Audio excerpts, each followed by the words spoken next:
Executioner Song, another good story by the X-Men as well. Another one of my picks from the X-Men. Oh, I'm guessing you're a huge fan of the X-Men. I am, and like it took us like what 14 years to get Sentinels in X-Men Days of Future Past. Well, you had them at the beginning of the Last Stand. Yeah, but they weren't like they was like in the training room. They weren't like in like the dominant part of like the movie. You know? I'm just saying. Sorry about that. I'm just joking around. All right, fair enough. X-Men Days of Future Past. Allie, if you want, do you like the X-Men at all? You like the characters and stuff like that? Say that again? Do you like the X-Men in general, like the characters? I haven't. The only X-Men movie I saw was Days of Future Past. So Okay.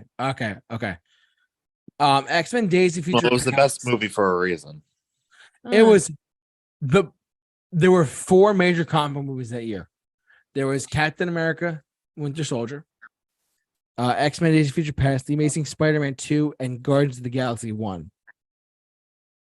I still to this day I think Days of Future Past was the best one that year.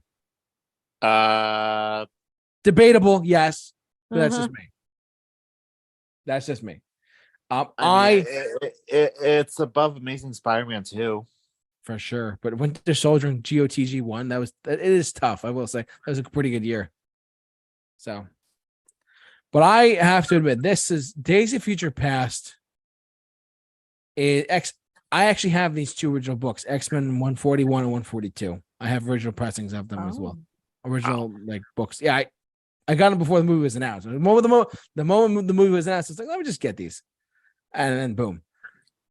What happens is basically mutants are being wiped out by Sentinels.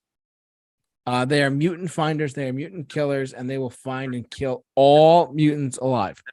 The movie did a very, very, very good job representing that, in my opinion, especially the opening of the movie as well.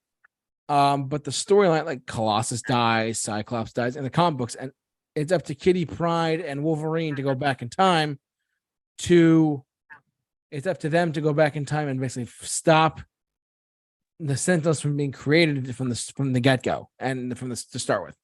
Really, really, really interesting story, and I love it to death. It's like in 82, 83, I forget. Great story though, fantastic. So one of the most iconic Marvel covers too of any comic book. Yes. With like the slain, the apprehended, all these different characters, and Wolverine's and Kitty Pryde are the only ones left. So it's a really, and the movie, I thought the movie actually was an incredible return to forefront with the X-Men in general. I mean, as far as the movies go, like I love First Class and I love X-Men 1 and 2. We had a couple mishaps with like Last Stand and Wolverine Origins. Let's not talk about that. That was the movie that brought X-Men back to the forefront. And I think the critical response to that, we probably would have not gotten Deadpool had enough for this. I will say that.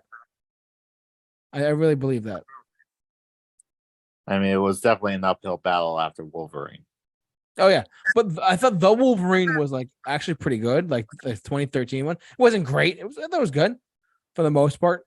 But this one, X-Men Days of Future Past, really just cemented and solidified like the